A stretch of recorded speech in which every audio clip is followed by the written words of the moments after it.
The massive alien fleet darkened the skies above Earth's last remaining colony on Horizon 7. Admiral Tom Reed stood at the command center's viewport, his weathered face reflecting off the reinforced glass as he watched the enemy ships approach.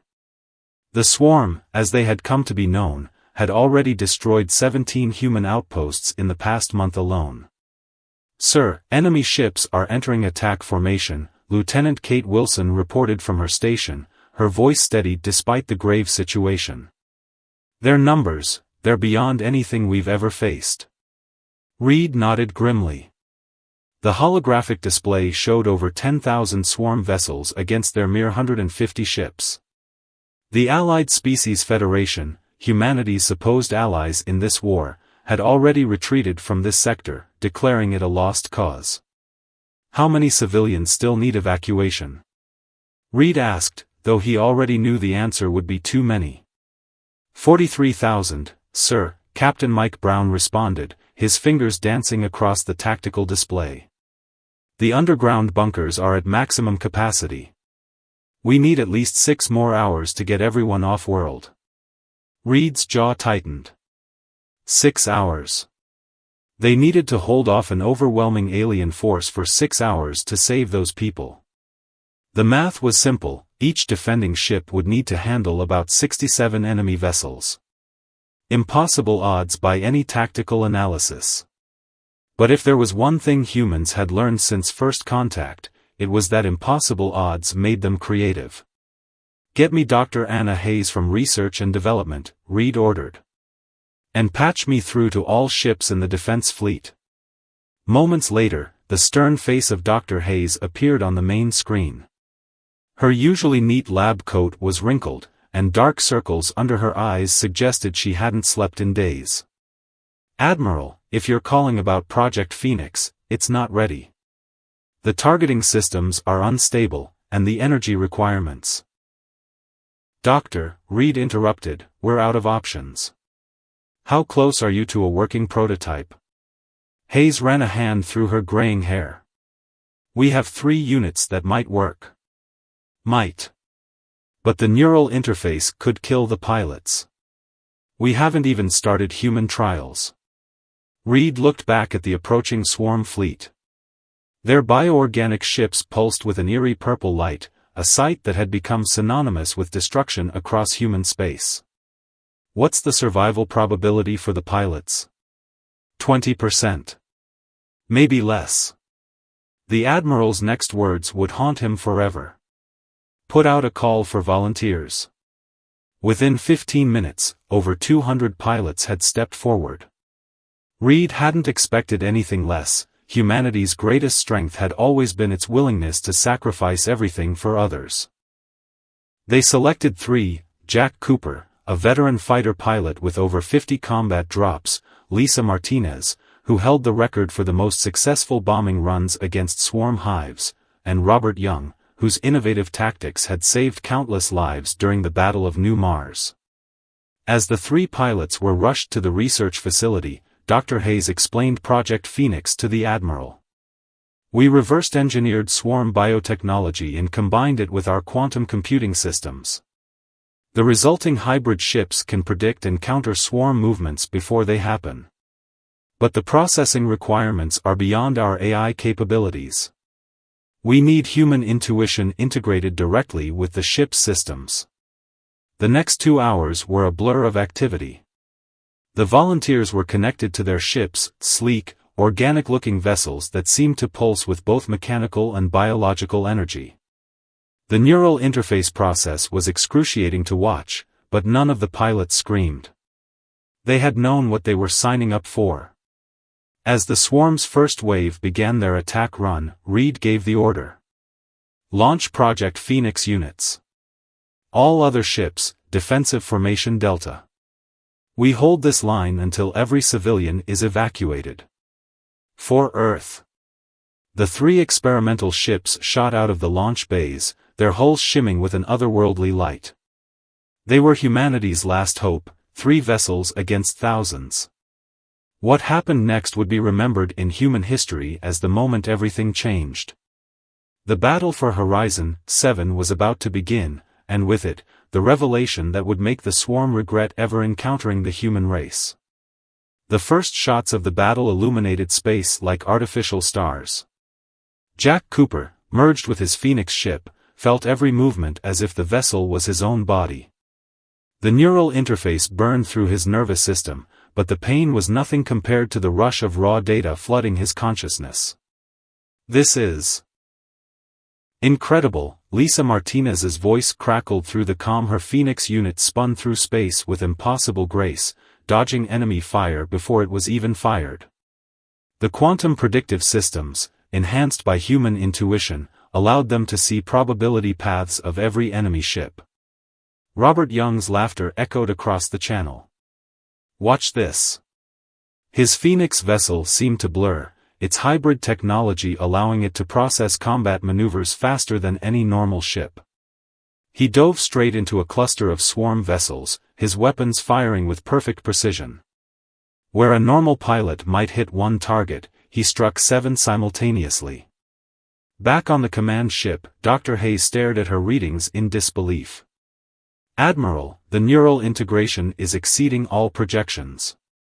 The pilots aren't just controlling the ships, they're evolving them." She was right. The organic components of the Phoenix ships were adapting in real time, guided by human creativity. Where the swarm fought with predictable, hive mind tactics, the human pilots introduced chaos theory into the battlefield. "Status report," Reed demanded, watching the battle unfold. "Civilian evacuation at 28% completion," Captain Brown reported. "The Phoenix units are drawing most of the swarm's attention, but our conventional forces are still taking heavy hits." The swarm, for the first time in recorded history, showed signs of confusion. Their biological ships were designed to counter known combat patterns, but the Phoenix units fought like nothing they'd encountered.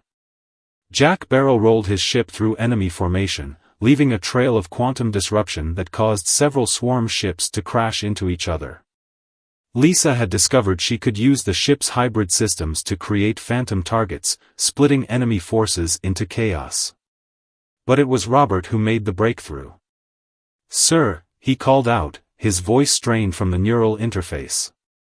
"The swarm, they're using some kind of biological quantum network. We can hack it." Dr. Hayes rushed to her console. "He's right. The hybrid technology, our pilots aren't just fighting the ships, they're interfacing with the entire swarm network." The price of this discovery was heavy. Robert's vital signs began to fluctuate dangerously as he pushed deeper into the swarm's network. "Their coordination depends on synchronized quantum states," he gasped. "If we disrupt it." "Robert, pull back!" Lisa shouted, seeing his ship's organic components pulsing erratically. But Robert wasn't done. With his last conscious thought, he transmitted a cascade of conflicting commands through the swarm's network. His Phoenix ship exploded in a blast of quantum energy, but the effect rippled through the enemy fleet like a shockwave. Hundreds of swarm ships suddenly lost formation, their biological components thrown into disarray by the quantum feedback. The remaining Phoenix pilots seized the advantage, their hybrid ships moving with renewed purpose. "Time to evacuation completion?" Reed asked, honoring Robert's sacrifice with grim determination. "4 hours remaining, sir," Kate responded. "But swarm reinforcements are incoming." Jack's voice came through, heavy with emotion but determined. "We'll hold them." Robert showed us their weakness. "Lisa, are you thinking what I'm thinking?" "Already on it," she replied. Their Phoenix ships began moving in perfect synchronization, mimicking the swarm's network but with unpredictable, human variations. Each maneuver they performed became more efficient, more deadly, as the hybrid ships learned and adapted. Admiral Reed watched as the impossible began to unfold before him. Humanity had found its edge, not in numbers or technology alone, but in the combination of human unpredictability and advanced alien tech. The swarm had never faced an enemy that could think like them but fight with creativity and individual initiative.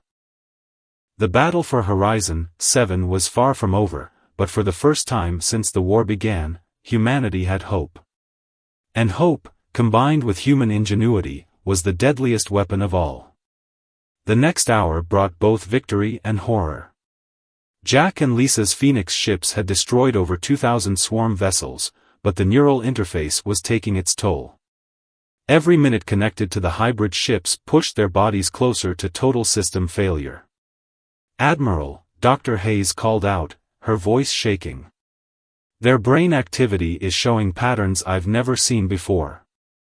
The organic components of the ships, they're not just adapting to the pilots. The pilots are adapting to the ships." On the main screen, Lisa's Phoenix unit performed a maneuver that should have been physically impossible, its hull briefly phasing out of normal spacetime. The swarm ships around her exploded in synchronized chaos, their bioquantum networks corrupted by her presence. 3 hours until evacuation completion, Captain Brown announced. But the swarm reinforcements are already entering the system. At least 15,000 new ships. Jack's labored breathing came through the comm. "Admiral, I think I understand now. The swarm, they're not just a hive mind. They're afraid of us." "Explain," Reed ordered, watching as Jack's ship carved through enemy formations like a scythe through wheat. "Their entire evolution is based on predictability, on perfect coordination," Jack continued. "But humans, we thrive on chaos. The neural interface isn't just letting us fight them. It's letting us show them something they've never experienced before, individual thought." Lisa's voice joined in, though her medical readings were approaching critical levels. "He's right. Every time we do something unpredictable, their entire network struggles to adapt. They can't compute creativity." Dr. Hayes suddenly straightened, her eyes wide. "Admiral, the data from Robert's sacrifice, I've finished analyzing it. The swarm's quantum network doesn't just coordinate their ships. It's their entire civilization. Their whole species thinks as one. And we're teaching them to think as individuals," Reed realized, finally understanding the true implications of Project Phoenix. The realization came just as the swarm reinforcements arrived. But something was different about these ships. They moved erratically, almost hesitantly, as if the hive mind was experiencing doubt for the first time in its existence. "They're evolving," Lisa gasped. "Our presence in their network, it's infecting them with human consciousness patterns." Jack's Phoenix ship spun through space, trailing quantum fire. "But they're fighting it. The hive mind is trying to purge the individual thought patterns. That's why they sent reinforcements. They're not just trying to destroy us. They're trying to destroy the very concept of individuality we're introducing." Admiral Reed faced a decision. The evacuation needed 2 more hours, but the Phoenix pilots couldn't last that long. Already, Lisa's vital signs were reaching terminal levels, and Jack's weren't far behind. "Dr. Hayes," Reed called out. "If the swarm is truly evolving because of our influence, can we use that?" The scientist's fingers flew across her console. "Maybe. The organic components of the Phoenix ships are collecting data on how human minds process information. If we could transmit that data directly into the swarm's quantum network, we could force them to experience individuality," Lisa finished, her voice barely a whisper now. "But the amount of neural energy required would kill the pilots instantly," Hayes confirmed. Jack laughed, though it sounded more like a cough. "We're dead anyway, Doctor. Might as well make it count." Admiral Reed closed his eyes for a moment. More brave humans sacrificing themselves for the greater good. "Do it. But first, patch me through to the evacuation ships. They need to understand what's about to happen." As Reed prepared to give what might be humanity's most important speech, the 2 remaining Phoenix pilots began their final mission. They weren't just fighting for survival anymore. They were fighting to fundamentally change their enemy, to infect the swarm with the most powerful virus of all, human consciousness. Admiral Reed's voice resonated through every ship and shelter in the Horizon 7 system. This is Admiral Reed to all human forces and civilians. What you are about to witness isn't just a battle, it's the moment humanity changes the universe forever. In the command center, Dr. Hayes worked frantically to prepare the final protocol.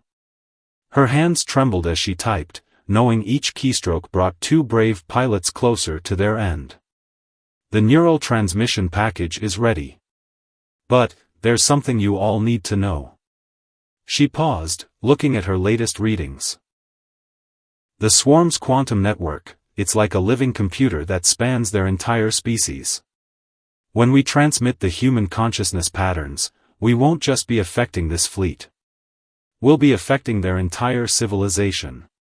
Good, Lisa's weak voice came through.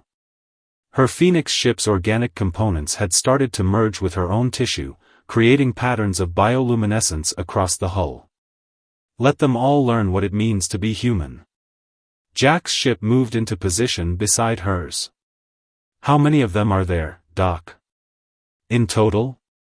Based on the network data, billions. Their entire species is connected. Billions, Jack whispered. Billions of minds about to experience individual thought for the first time. Imagine the chaos. On the tactical display, the swarm reinforcements had surrounded the two Phoenix ships. But they weren't attacking. Instead, the massive fleet seemed to be studying them, as if the hive mind was trying to understand what it was about to face. Neural package loaded, Dr. Hayes announced.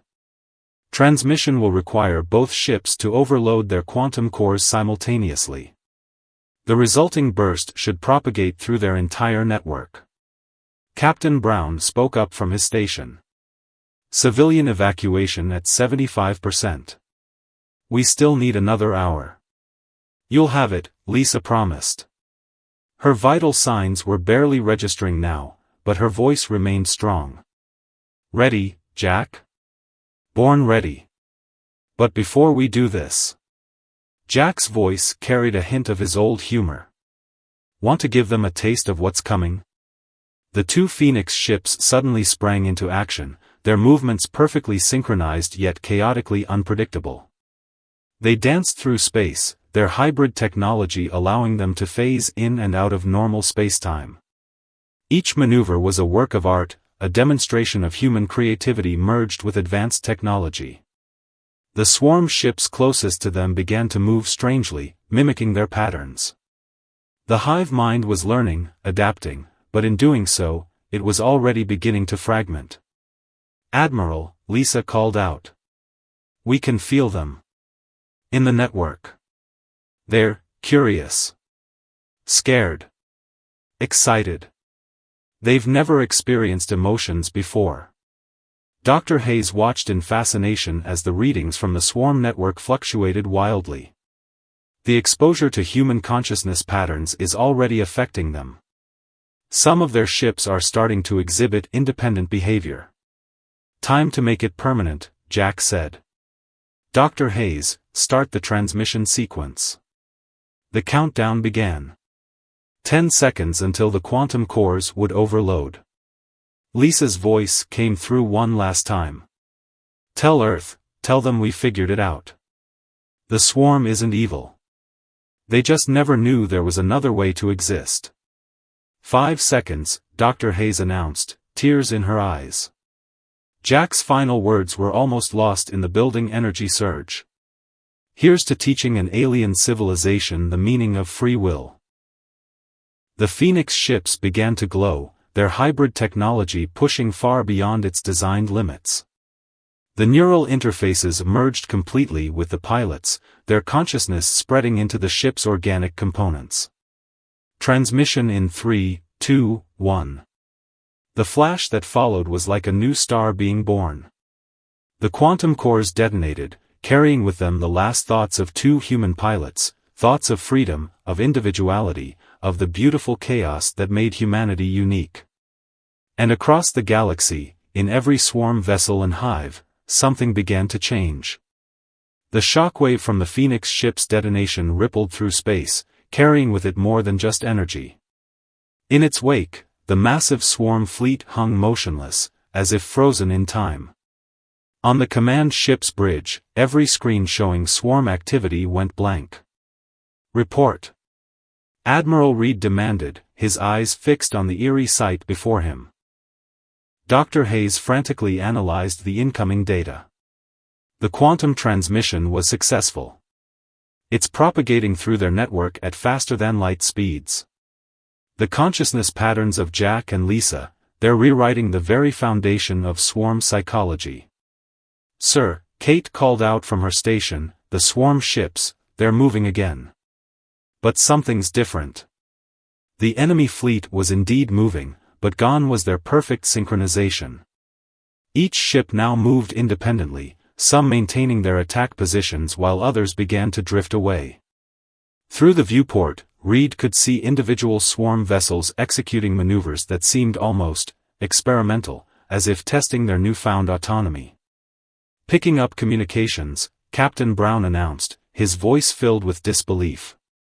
"They're talking to each other. Not as a hive mind, but as individuals." Dr. Hayes' hands flew across her console. "The neural patterns we transmitted, they're not just affecting their tactical behavior. The swarm's entire communication network is evolving. They're developing individual personalities, unique thought patterns. It's like watching an entire species wake up from a shared dream." The main screen flickered to life, showing a visual representation of the swarm's quantum network. Where before it had been a single, unified pattern, now it was fragmenting into billions of distinct nodes, each one representing an individual consciousness. "Civilian evacuation status?" Reed asked, not taking his eyes off the display. 40 minutes remaining, Brown responded. "But sir, the swarm ships closest to us, they're forming a defensive perimeter. They're protecting our evacuation ships from the ones that are still hostile." It was true. A group of swarm vessels had positioned themselves between the human fleet and their more aggressive brethren. Their movements showed clear purpose and coordination, but now it was cooperation by choice rather than hive mind control. "Admiral," a new voice crackled through the comm system. It was alien, yet carried traces of familiar human speech patterns. This one requests communication." Reed exchanged glances with Dr. Hayes, who nodded encouragingly. "This is Admiral Reed. We're receiving you. Your pilots," the voice continued, struggling with individual speech, "they gave me, something we never knew we needed. Some of us understand now. Some still resist. I would, help protect your people while they learn." The scientist's eyes were wide with wonder. The human consciousness patterns, they're not overriding the swarm's minds. They're giving them the ability to choose. Some are choosing to help us. On the tactical display, more swarm ships were breaking formation, their movements becoming increasingly individualistic. Some joined the defensive screen around the human fleet, while others engaged in battles with their former hive mind companions. "We're witnessing the birth of a civil war," Reed realized. "Not just of ships and weapons, but of ideologies. Freedom versus control." Dr. Hayes nodded solemnly. Jack and Lisa didn't just give them individuality, they gave them the human capacity for moral choice. They're experiencing ethics, empathy, and independent thought for the first time in their species' history. The battle around them had transformed into something unprecedented. Swarm ships fought swarm ships, but each engagement now carried meaning beyond mere tactical advantage. It was a war between awakening consciousness and the remnants of hive mind control. "Sir," Captain Brown reported, "the friendly swarm forces are requesting tactical coordination with our fleet. They want to learn our combat techniques, they say our unpredictability might help turn the tide." Admiral Reed straightened his uniform. Humanity had come to this battle expecting only to survive. Instead, they had sparked a revolution that would reshape the galaxy. Patch them through to all our ships. Let's teach our new allies what it truly means to fight for freedom. The next 30 minutes transformed the battlefield into a proving ground for the most unlikely alliance in galactic history. Human tactical officers worked alongside newly individualized swarm commanders, teaching them the arts of improvisation and creative strategy that had been impossible under hive mind control. Their learning curve is extraordinary, Dr. Hayes reported, watching as swarm ships began executing complex maneuvers that merged their biological technology with human tactical doctrine. They're not just copying our methods, they're innovating, creating hybrid strategies we never imagined. The main viewer showed a swarm vessel performing a modified version of a human attack pattern. Instead of the rigid, predictable movements of before, it now flowed like water, its biological components adapting in real time based on individual decision-making. More ships are awakening, Captain Brown announced. The consciousness wave is still spreading. We're getting reports from across the sector. Swarm fleets everywhere are experiencing the same transformation. Admiral Reed watched as another group of enemy ships broke away from their formation, their movements becoming erratic before stabilizing into purposeful independence. How many have we converted?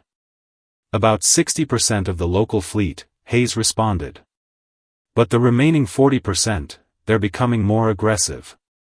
The hive mind is fighting back harder than ever. It recognizes us as an existential threat now. She was right. The swarm ships still under central control had begun concentrating their attacks, not just on human vessels, but on their own awakened brethren. Their tactics had become desperate, almost frenzied. They fear what we represent, came the alien voice of their first swarm ally, who had taken the name, First Thought, in honor of its awakening. Freedom is dangerous to the hive. Beautiful, but dangerous. The battle had evolved into a complex dance of three forces, the human fleet, their awakened swarm allies, and the increasingly desperate remnants of the hive mind. But something else was happening too, something unprecedented. Admiral, Dr. Hayes called out, her voice filled with excitement. The awakened swarm ships, they're teaching us too. Look at these readings from their bioquantum systems. The tactical display showed human ships beginning to adopt some of the swarm's organic flexibility, guided by their new allies' understanding of their own technology. It wasn't just a one-way exchange anymore, both species were learning, growing, becoming something more than either had been alone. Civilian evacuation status? Reed asked, though his tone had changed from desperate concern to cautious optimism. Final transports launching now, sir, Brown reported. Our new allies have created a perfect defensive screen. Not a single civilian vessel has been lost in the last 20 minutes. First Thought's voice came through again, stronger now, more confident in its individuality. We understand now what your pilots sacrificed themselves for. They gave us choice. Purpose. The ability to protect instead of just consume. We would honor their memory by ensuring their people's safety. The remaining hive mind ships launched a massive, coordinated assault, attempting to break through the defensive line. But they met something they had never encountered before, a defense that combined human unpredictability with intimate knowledge of swarm capabilities. They haven't just learned to think independently, Dr. Hayes realized, watching the battle unfold. They've learned to care. To empathize. Jack and Lisa didn't just give them consciousness, they gave them humanity's greatest strengths, compassion and the will to protect others. Admiral Reed nodded, understanding dawning in his eyes. That's why the hive mind can't win. They're fighting with pure logic against opponents who have learned to fight with both logic and emotion.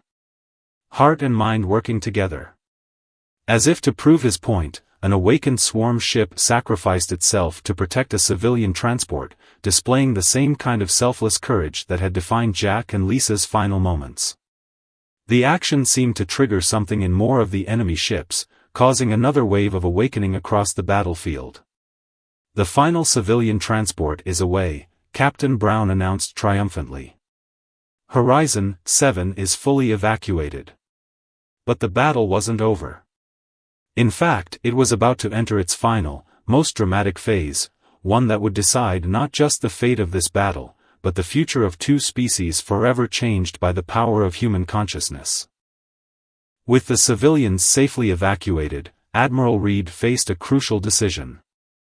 The remaining hive-mind-controlled ships had gathered into a massive formation, preparing for what looked like a final, devastating assault. But the Admiral's attention was on Dr. Hayes, who had made a startling discovery. The quantum consciousness wave is still emanating from where the Phoenix ships detonated, she explained, her voice trembling with excitement. Jack and Lisa's neural patterns, they weren't destroyed. They're still there, preserved in the quantum field itself.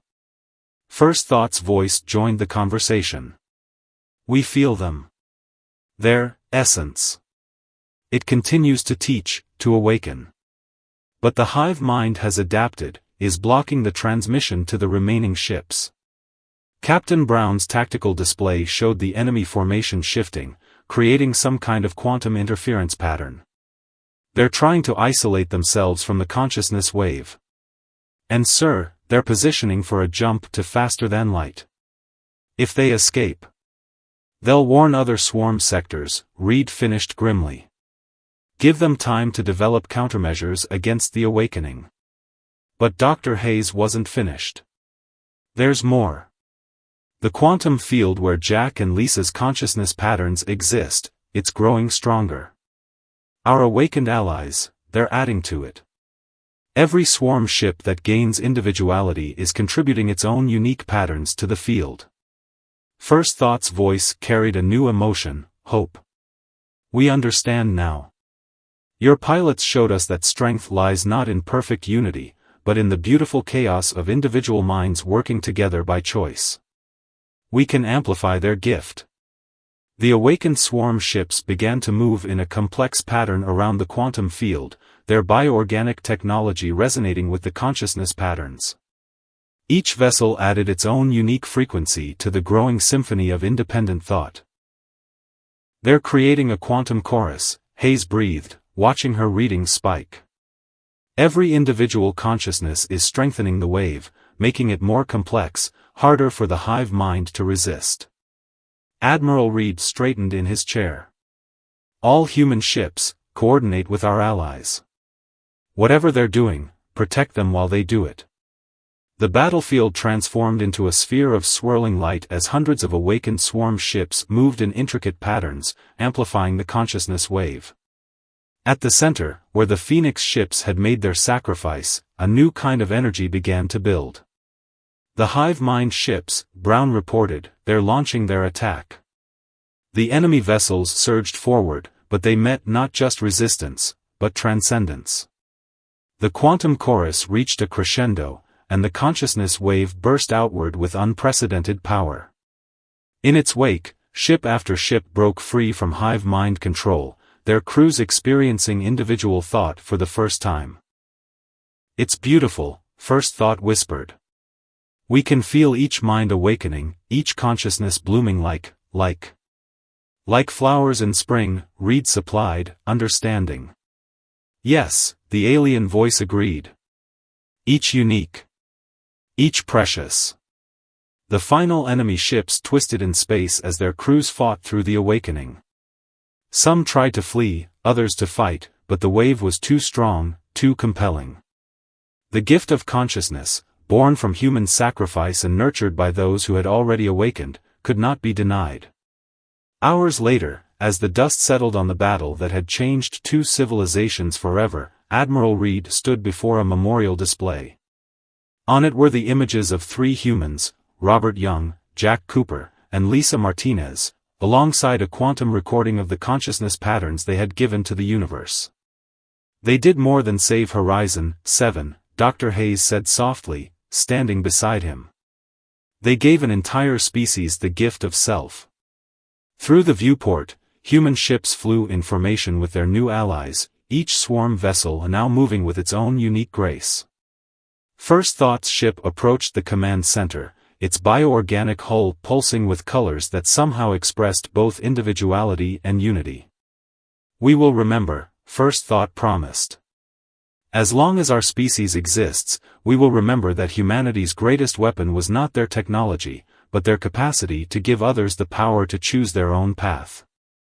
Admiral Reed nodded, watching as more ships arrived, representatives from other swarm sectors, coming to learn about the gift they had received. And we'll remember that victory came not from defeating an enemy, but from showing them a better way to live.